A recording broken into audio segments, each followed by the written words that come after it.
안녕하세요, 마담 플라이입니다. 오늘은 저와 함께 사립초등학교에 대해서 간단히 한번 이야기해 볼게요.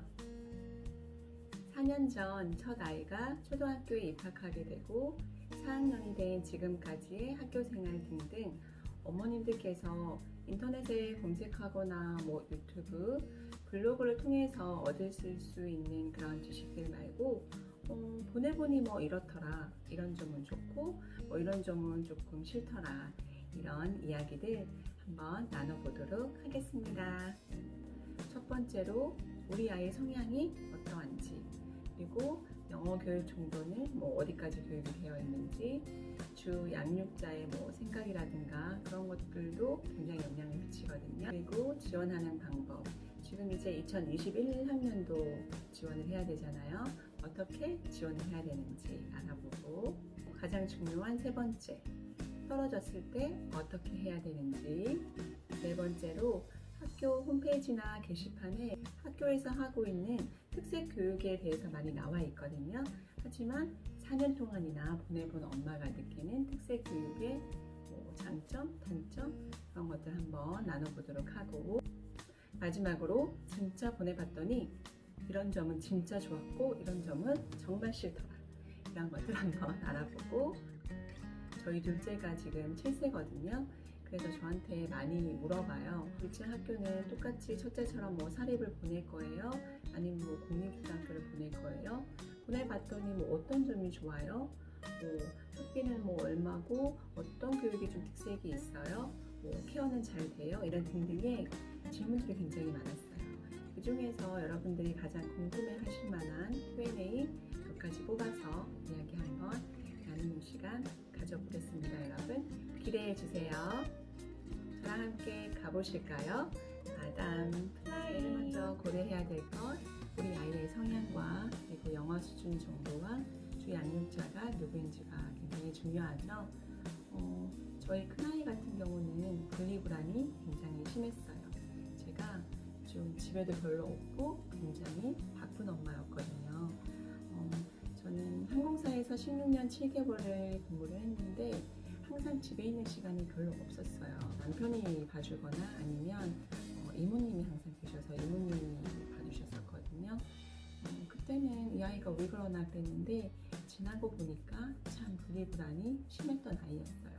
그래서 초등학교 들어갈 때쯤 무렵 6세, 7세 때 학원을 보내고 싶었고 영어 유치원을 보내고 싶었는데 생각보다 그게 잘 안 됐어요. 어떤 기관에 보내놓으면 우리 아이만 항상 피드백 오는 게 울고 안 가려고 하고 수업에 참여를 안 한다는 거예요. 예를 들면 피아노를 보내도 그렇고 바이올린 학원을 보내도 그렇고, 특히 수영장 같은 곳은 제가 주말에 쉴 때면 가서 기다리고 보고 있었거든요. 근데 제가 아무리 찾아도 저희 아이가 안 보이는 거예요. 그래서 선생님께 우리 아이 어딨냐고 물어서 보면 다른 아이들은 막 이렇게 열심히 수영을 하고 있는데 저희 아이는 물이 무섭다고 울고 있는 경우가 많았어요. 그래서 집에서 모든 수업을 다 했었어요. 바이올린, 피아노, 미술, 영어, 중국어 등등 학습지부터 시작해서 모든 교육은 다 집에서 방문 수업으로 했었어요. 기간에는 초등학교 들어가고 한 초등학교 2학년 때부터 보내기 시작했지, 그 전에는 아예 보낼 생각도 못 했었어요. 영어 유치원을 못 갔었거든요. 영어에 대한 거부감도 굉장히 컸어요. 제가 집에서 어릴 때부터 영어 CD라든가 노출을 굉장히 많이 시켜줬는데 영어만 하면 울고 영어만 하면 너무 싫어했었어요. 그래서 제가 영어 유치원도 못 보냈어요. 저희 집의 주 양육자는 저희 남편이랑 이모님이 계셨는데, 공립초등학교를 가게 되면 정규 수업이 적응하는 기간도 있고 해서 되게 빨리 끝나거든요. 이모님에게 몇 시에 끝나니까 기다렸다가 데리고 와주세요, 방과 후 수업은 여기를 데려가야 된다, 이게 안 되는 상황이었어요. 근데 사립초등학교를 만약에 들어가게 되면 1학년 때부터 학교에서 방과 후까지 다 마치고 집에 오면 4시 반인 거예요. 그러면 집에 와서 간식 먹고 오후에 집에서 하는 방문 수업을 하면 시간이 효율적으로 이게 좀 잘 되더라고요. 그래서 저는 제가 워킹맘이기도 했고 아이가 영어 유치원 나오진 않았지만 사립초등학교에 지원을 하게 되었습니다, 여러분. 두 번째로 지원 방법은 이번 2021학년도는 제가 봤더니 11월 16일 오전 9시부터 11월 20일 오후 4시 반까지 온라인 접수만 가능하네요. 학교 홈페이지에서 할 수가 있고, 그리고 여러분들 꼭 하셔야 되는 게 명함판 그 사진 2장 꼭 필요하다는 거. 사대부초, 교대부초, 그리고 집 근처에 있는 사립초등학교에 지원을 했는데 제가 똥손인가 봐요. 음식은 좀 잘한다고 해서 금손으로 불리는데 제가 다 떨어졌어요. 좀 뒤에 또 얘기를 할게요. 어떻게 또 학교에 들어가게 됐는지. 세 번째로 떨어졌을 때 해야 할 일 한번 알아볼게요. 제가 앞서도 이야기했지만 똥손인 제가 다 떨어졌어요. 그래서 친한 지인한테 막 전화를 해서 나 어떻게 하다 다 떨어졌어 막 그랬더니 빨리 대기를 하라는 거예요. 그래서 대기를 했는데 다행인 건 보통 학교들이 그 성비를 맞추거든요. 남녀 성비를 뭐 50대 50으로 맞추는데 저희 아이가 좀 행운이었죠. 그때 당시에 성비를 맞춰야 되는데 여자의 성비가 너무 높은 거예요. 결국 맞추다가 안 맞춰져서 그냥 대기하고 있는 여자 학생들을 더 위로 올렸더라고요. 그래서 지금 기억으로도 굉장히 기뻤던 그때 생각이 나거든요. 제가 유니폼 입고 그 합격증인가 뭐 그런 것들을 받으러 갔고 사진 같은 것도 막 찍고 막 이랬었던 기억이 나요. 2월 20며칠인가? 그때 연락이 와서 저희 집은 우와! 거의 축제 분위기였어요. 공립초등학교도 가서 이제 네가 여기 다니게 될 학교다 하면서 저는 굉장히 걱정이 많았거든요. 저는 일을 해야 되고 이모님이 애를 봐주셔야 되는데 이 스케줄을 도대체 어떻게 짜야 되지? 굉장히 복잡했었는데 그때 마침 딱 연락이 와서 합격증을 받고 모든 수업은 방과 후 수업으로 다 했었어요. 방과 후 영어도 했었고 방과 후에 할 수 있는 뭐 미술이라든가 피아노 같은 것들 다 넣어서 아이가 그 수업을 다 끝마치고 집에 오면 4시 반. 너무 좋죠, 여러분. 네 번째로 특색교육에 대해서 한번 알아볼게요. 어머님들 아마 저보다 많이 알고 계시긴 하겠지만 제가 보내본 입장에서 우리 학교에서는 뭐 이런 특색교육을 하고 있습니다를 과목별로 그냥 한번 이야기를 한번 해볼게요. 국어 같은 경우는 책나무 꿈나무라는 독서 권장 프로그램이 있거든요. 책을 읽고 독후감을 써가는 숙제고 선생님이 직접 검사하고 뭐 사인도 해주시고 잘하면 뭐 상도 주고 그런 시스템으로 되어 있습니다. 영어 같은 경우도 정규 과정에 영어가 있거든요. 다 수준별로 분반해서 수업을 하고 있고요. 영어 전자책인 라지퀴즈라는 그 프로그램이 매일 숙제로 있어요. 매일 2권 이상 읽어야 되는 숙제가 있고 만약에 그게 목표점에 도달하지 않으면 선생님이 계속 연락이 와요. 라지퀴즈 몇 점 이상 해야 됩니다. 계속 연락이 오고 잘하는 학생한테는 또 상이 주어지는 그런 시스템이고 또 방과 후 영어를 신청할 수도 있고요. 영어 국제반인 IC반을 신청해서 방과 후에 따로 영어 학원에 가지 않고 학교 안에서 안전하게 영어 수업을 마치고 집으로 돌아올 수 있는 그런 프로그램도 있습니다. 중국어 같은 경우도 1학년에서 3학년까지는 주 2회 똑같은 반으로 이루어지거든요. 3학년에서 6학년 같은 경우는 표준반, 심화반 나누어서 수준별 수업이 이루어지고 있습니다. 수학 같은 경우도 수준별 분반으로 체계적인 수업이 이루어지고 있고요. 담임 선생님 수업 외에 외부에서 강사가 와서 또 수업을 진행하고 있습니다. 음악 같은 경우도 1인 1학기를 전문 강사가 와서 수업을 하고 있는데요. 특히 사립초등학교에는 1인 1학기 다 하고 있죠. 저희 학교 같은 경우에도 뭐 첼로, 바이올린, 성악, 그리고 플룻, 클라리넷 등등의 악기를 선택해서 아이들이 할 수 있어요. 연 1회에 음악회나 경연대회, 그리고 가을에 학급 합창대회, 또 1년에 한 번 정기음악회도 하고 있습니다. 저희 아이 같은 경우는 영어 외에 바이올린이라든가 피아노 같은 것들은 꾸준히 배워왔었고 노래 부르는 걸 굉장히 좋아했어요. 그래서 학교에서 하는 또 중창단 거기에 단원으로 들어가서 정기 음악회나 학교 홍보 행사라든가 그런 큰 무대에 많이 서고 다양한 경험들을 할 수 있는 그런 시간들을 많이 가져서 아이가 정말 행복해하고 좋아했던 그런 기억이 있습니다. 그 외에 1, 2학년은 음악 줄넘기, 뭐 스케이트 하고 있고 3학년 같은 경우에도 수영, 정기 수업에 들어가서 하고 있고 4학년에서 6학년은 뭐 골프, 스케이트 수업 하고 있고요. 1, 2학년은 또 뭐 컴퓨터 수업 하고 있고 3학년에서 4학년은 한글 문서 작업이라든가 PPT를 배우는데 제가 요즘 강의를 하는데 PPT 작업을 굉장히 많이 하거든요. 저희 아이한테 너 한번 해볼래? 했더니 저보다 PPT를 더 잘 만들더라고요. 저희 큰아이가 지금 초등학교 4학년인데 PPT 작업도 꽤 할 줄 아는 걸 보고 생각보다 많이 잘 배웠네 하는 생각을 했었어요. 그리고 5학년에서 6학년은 한참 이슈가 됐다가 요즘은 좀 잠잠하긴 한데 코딩 교육 하고 있습니다. 5번째로 여러분들이 굉장히 궁금해하시는 보내봤더니 그러면 장점은 뭐고 단점은 뭐더라 이런 것들 한번 이야기해 볼게요. 제가 생각하는 장점은 조금 세심한 케어가 가능하다는 것 같아요.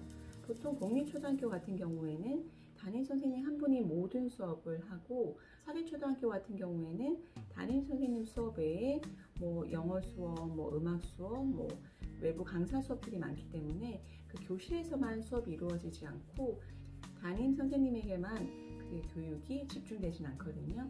그래서 선생님이 공립초등학교보다는 아주 조금 여유가 좀 있으셔서 아이들 개개인에게 좀 세심하게 케어를 잘 해주시는 편이에요. 그리고 중간중간 비는 시간에 우리 아이가 이게 좀 부족하다 하는 것들을 굉장히 잘 채워주세요. 저희 아이가 영어 유치원 안 나왔다고 했잖아요. 1학년 들어갈 때 이제 파닉스 거의 조금 완벽하게 될 쯤 말쯤 그 시기였거든요. 근데 1학년 때 반 아이들을 보면 뭐 리딩, 리스닝, 라이팅 다 거의 다 완벽하게 돼 있는 아이들이 거의 다 학교에 다 들어왔었어요. 선생님이 보셨을 때는 저희 아이는 조금 부족한 부분이 있었겠죠. 선생님이 갑자기 어느 날 저한테 전화가 온 거예요. 힘이 조금 약한 것 같은데 방과후 수업 뭐 하나 빼주시면 제가 그 방과후 수업 시간에 영어를 좀 봐주면 어떨까요? 라고 해주셨어요. 그래서 선생님 너무 감사하다고. 그래서 저희 아이가 선생님이랑 영어 수업을 했었거든요. 사립초등학교의 담임선생님 같은 경우는 굉장히 실력이 뛰어나신 분들이 많으세요. 선생님이 1학년 1년 동안 저희 아이의 영어를 완벽하게 다 봐주셔서 1학년 졸업할 때쯤 리딩이 완벽하게 좀 됐었어요. 그래서 선생님께 너무 감사하다고 제가 인터넷 들었던 그런 기억도 있습니다. 이런 교육적인 부분들에 대해서 굉장히 세심한 케어가 되고요. 그리고 공립에는 없는 뭐 중창단이라든가 뭐 오케스트라 이런 것들이 있기 때문에 우리 아이가 뭐 노래를 좋아한다, 음악을 좋아한다 그러면 다양한 재능이나 끼를 좀 펼칠 수 있는 그런 무대가 굉장히 많다는 것도 저는 장점이라고 생각을 합니다. 공립을 보내주는 부모님들에 대해서 제가 어떤 의견을 제시하거나 뭐 이야기를 하면 적극적으로 좀 수용을 해주시고 잘 들어주시는 편이에요. 굉장히 경청을 잘 해주시고 좀 좋은 방향으로 많이 이야기를 해주시는 편입니다. 그리고 제가 사립초등학교를 보내면서 두 가지 가장 좋다고 생각했던 게 있었는데요. 정부에서 영어 교육을 전면 중단 못하게 하는 시기가 사립초등학교 보내는 그 시기에 왔었어요. 저희 아이에게도. 근데 학교에서는 바로 과학교육으로 바꿨어요. 학교에서 와이즈만이라는 업체를 직접 학교에 초청을 해서 와이즈만에서 되는 모든 수업을 그대로 학교에서 수업을 할 수 있게 해줘서 아이들이 정말 양질의 수업을 할 수 있게 해주셔서 그거에 대해서는 정말 감사하게 생각을 하고 있습니다. 그리고 두 번째로는 코로나 시기에 여러분들 다 공감하시겠지만 저희 학교 같은 경우에는 일주일 적응 기간이 있었는데 그때는 과제를 내주면 EBS 사이트에 들어가서 과목별당 내준 숙제를 요약해가는 숙제가 있었어요. 그 일주일이 끝나고는 바로 줌 수업을 했어요. 전 굉장히 궁금했거든요. 아니 어떻게 여러분 생각해보세요. 저는 아날로그 시대에 국민학교 다녔던 사람이라서 아니 이 줌으로 체육을 하고 뭐 음악을 하고 이런 수업들이 굉장히 신기해서 제가 마담 플라인 영상에 찍어 놓은 것들도 있거든요. 그렇게 발빠르게 좀 대처를 해주셨어요. 줌 수업이 오전에만 수업을 하고 끝나는 게 아니라 학교 그 정규 수업대로 1교시부터 시작해서 마지막 수업까지 2시 20분쯤 마치거든요. 점심시간 제외하고 완벽하게 다 해주셔서 너무 고마워하고 있어요. 지금도 월, 화, 수, 목, 금 중에 화, 수, 목만 학교를 가고 월요일 그리고 금요일에는 지금 우리 아이가 온라인으로 수업을 완벽하게 하고 있습니다. 여러분, 단점에 대해서도 간단하게 이야기를 한번 해볼게요. 아무래도 종교 문제가 조금 있을 수 있는데요. 저희 같은 경우는 천주교인데 학교가 천주교 학교가 잘 없어요. 기독교. 그래서 약간 아이가 조금 헷갈려하는 그런 부분들이 있었어요. 종교적인 문제가 저한테는 좀 단점으로 느껴졌고 사립 선생님들이 역량이 좀 차이가 난다는 점. 담임 선생님을 잘 만나면 너무 좋은데 맞지 않는 선생님을 만나면 이게 편차가 너무 심하다는 점. 사립초등학교에서뿐만 아니라 국립초등학교에서도 있을 수 있는 일이긴 하지만 저는 그런 것들이 조금 단점으로 느껴졌습니다.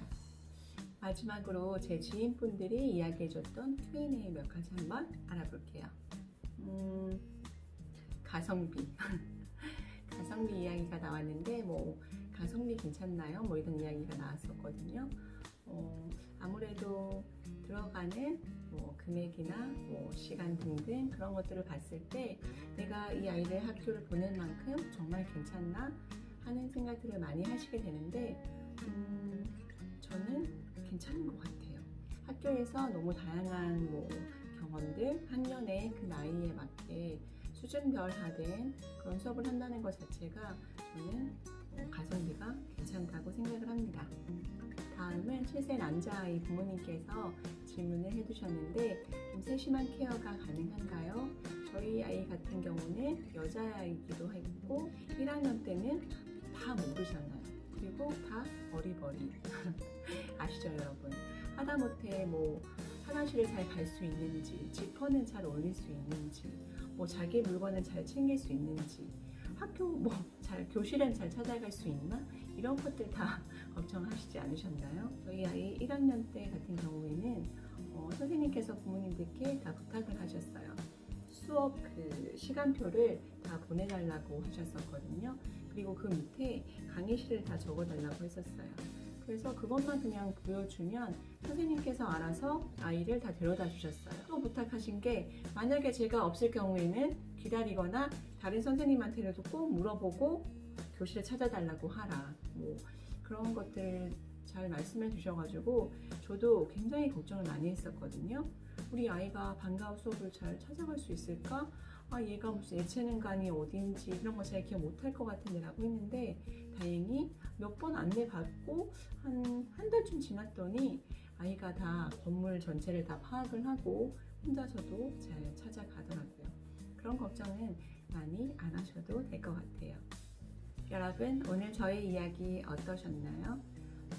지극히 저의 개인적이고 주관적인 이야기가 조금 많이 들어갈 수는 있었겠지만 4년 동안 저희 아이를 보내봤더니 뭐 이런 점이 좋았다 등등을 여러분에게 조금 자세하게 그리고 재미있게 전달하려고 했는데 재미있진 않았던 것 같아요 여러분.